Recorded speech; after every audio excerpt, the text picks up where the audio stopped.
বার্থডেতে এই mix fried রাইসটা করেছিলাম, চলো রেসিপিটা তোমাদের সাথে শেয়ার করা যাক।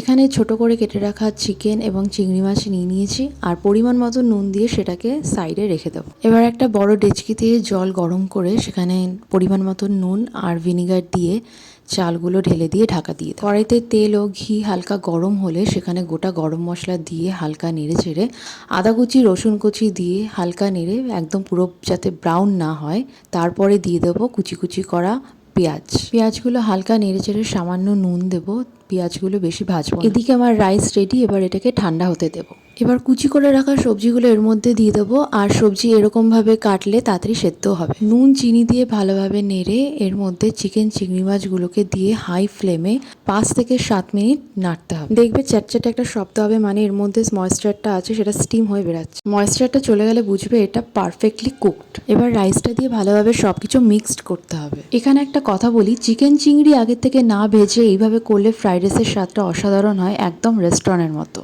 ভুর্জি করা ডিমগুলো দিয়ে ভালো মতো মিক্সড করে স্বাদ মতো নুন গোলমরিচ গুঁড়ো দিয়ে মিশিয়ে নিলেই রেডি আমাদের আজকের মিক্স ফ্রাইড রাইস। আর এটা আমি সার্ভ করেছিলাম চিকেন কষা দিয়ে, আর খেতে কিন্তু একদম অসাধারণ হয়েছিল।